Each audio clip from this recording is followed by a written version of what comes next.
Welcome to the Tatyana Show, and I'm happy you guys are back with me. But remember last episode we talked about Conor McGregor and his situation with being released from the UFC 200 card. Well, things just got even more weird for that situation, if that's even a word. So Conor tweeted out on Monday that he was back in the competition. He said, I am happy to announce that I am back on the UFC 200. Everyone was like, yay, Conor's back. Woohoo, we love him. Then, later on, the UFC president, Dana White, the same person who told us that he was gone, came back and responded to his tweet and said, we have not talked to Conor or his manager since the press conference. I don't know why he would tweet that. So it's like, Conor, why would you tweet that? Like, that's childish and petty and wrong to get your fans so excited thinking you're back in a competition to only be let down by saying you're not. But Conor is not the only person who will not be joining the competition so far. This is what he's saying so far. He might change his mind later on down the road. But his opponent, Nate Diaz, who he was scheduled to fight on July 9th, said that he's not fighting unless he gets to fight Conor. I'm like, wow, what type of beef y'all got? You already beat him last time. I guess you're trying to beat him again, huh? I understand. It's a competition thing. Whatever. But he tweeted, I'm happy to announce that I am going on vacation. That's cute. Because Conor tweeted, happy to announce that I'm back in the UFC 200. He came back to say, happy to announce that I am going on vacation. That's funny. But Dad said that he's not interested in fighting nobody else but Conor. But according to the UFC, Conor's not fighting nobody because he's out. And how we know he's out, because remember how last time I was talking about, Conor feels like he's not paid to promote, he's paid to fight, and all that other stuff. Giving up for Conor, basically. Well, the UFC came back to my response. They must watch the Tatyana Show. I must assume, just for happiness. They say, we try to give as much leeway as we can on things. A lot of these guys come here from different parts of the world. Because remember, Conor was training in Iceland. And he said, but these guys all came. It's Conor. And he said, they have better things to do. They have better things to do, and they're here. It's a part of the job. So basically, Conor, he's saying, we know you feel like you're not paid to promote, but when you get paid to fight, that's part of the promotion process. Like when you sign up to be a fighter in the UFC whole little thing that they have going on, promoting is part of the deal. And I think Conor just need to grow up and realize that we all have to do things in this world that we don't like. That's just the way it goes. And you gotta suck it up.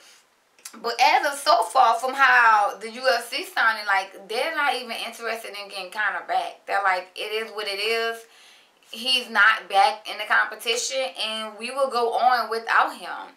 And I think it'll be crazy if Nate passed up his opportunity just because Conor failed to show up to the promotion events. So, if I was him, I feel like, hey, man, I guess I just got to beat somebody else up this time. Like, But who knows?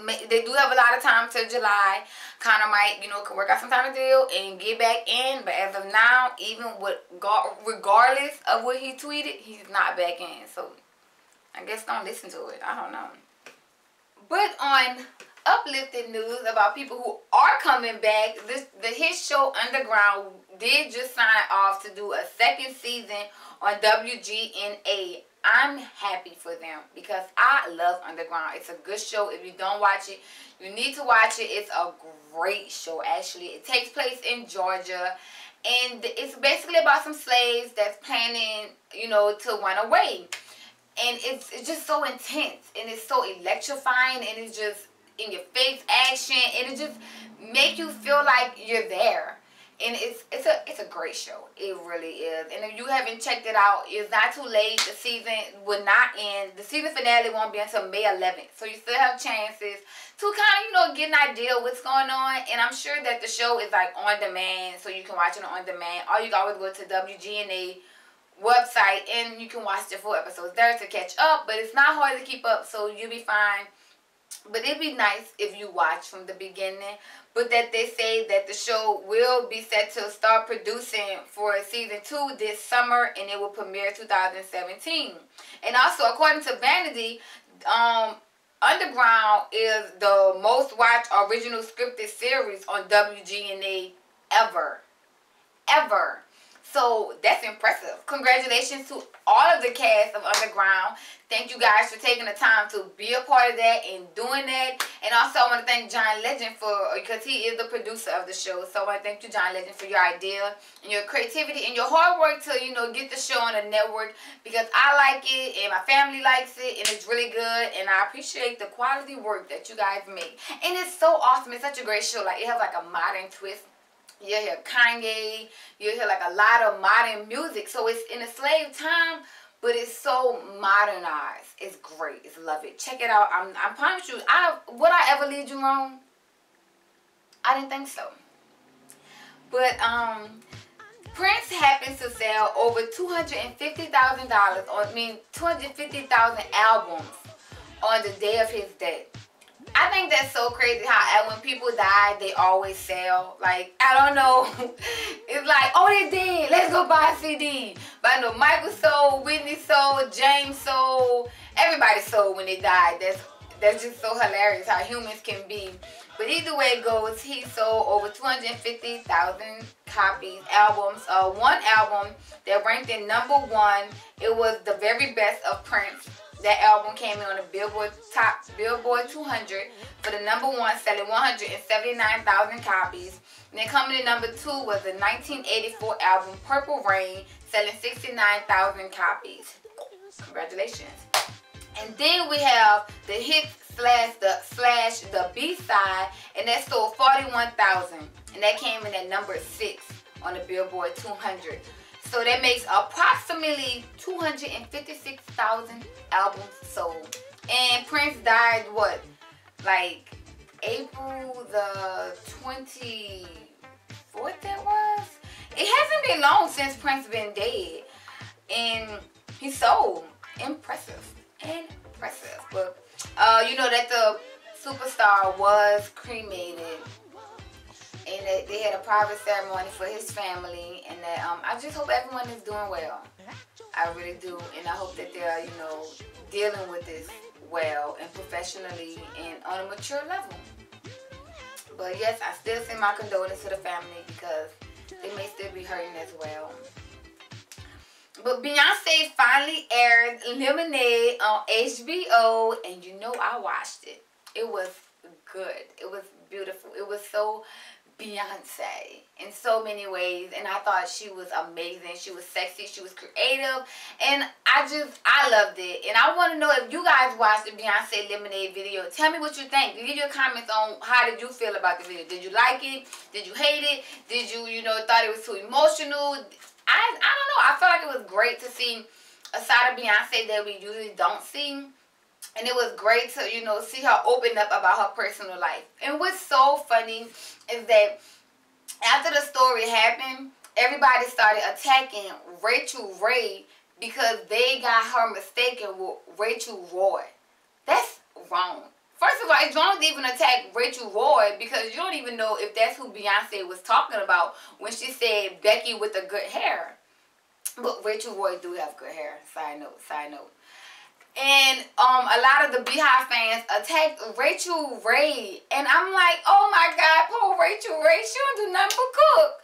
The poor lady. But, you know, the BeyHive being a BeyHive, they ready to sting when you come after the Queen Bee. And they stung up her Instagram with lemons and bees and calling her all kind of words in a book. And I'm just like, poor Rachel. But I know she's probably like, why me? But she wasn't the only person that got attacked from that. Rita Ora got attacked. Who else got attacked? Rihanna, not too deep on Rihanna, because, you know, people kind of, it's a little cleared up that she hasn't messed around with Jay-Z. But a lot of women who were just associated to Jay-Z got attacked because of the videos. And I don't know what to say, but those BeyHive fans do not play. Like, don't come for the mother queen, because they will fight for her. But I loved it. It first aired on HBO, and it was also on Tidal, which is her husband's own company, music company, like music service company. And then it came to iTunes, where it reached the #1 spot. So congratulations, Beyonce. You did a beautiful job, and you deserved that #1 spot, because that album was beautiful. It had beautiful pictures. The editing was great. Just the whole concept, the storyline, and how you deliver a message was amazing. And that, I think you should get an award for it, for like best short film or something. I don't know.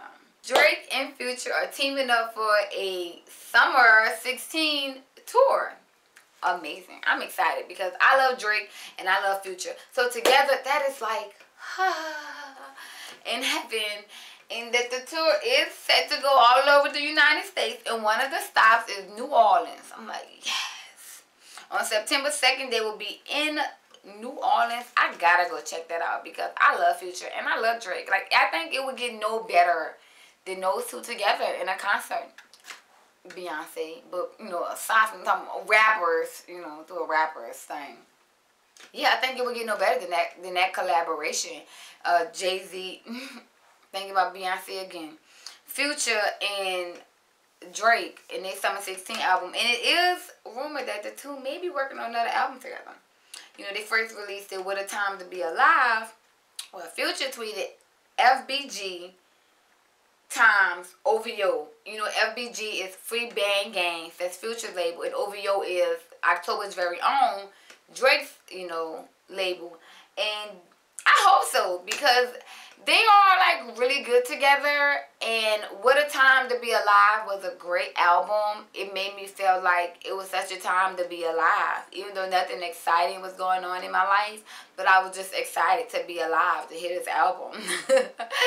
And I know Jumpman did, I think that was the most successful song off the album. It peaked at #3 on the Billboard Hot 100, 200. But honestly, I liked all the songs. I like the Plastic Bag. I like the Scholarships. I like the Jersey Digital Dash. I like the whole album. You know, to me, Jumpman is like the commercial song of the album. But if you really want to go down to like deep in details of artistic, Scholarships was good. I like when Drake was like, "Cause I rock Kentucky Blue on them hoes, not that I'm getting chewed," something like that. I just liked that flow that he gave. But everyone has been talking about, you know, the Birdman and the Charlamagne situation. And I'm just here not to talk about anybody's side, but just to translate for Birdman. Because I understood what Birdman was saying. He just chose very poor words to express himself. And me being from New Orleans, I feel like I am the person who can, you know, help clear the air a little bit and bring some common ground on what Birdman was trying to say. So when Birdman first went in the interview, he said, "We're going to start this SHIT off, and I'm going to say, put some, stop playing with my name." Basically saying, stop talking about me in a very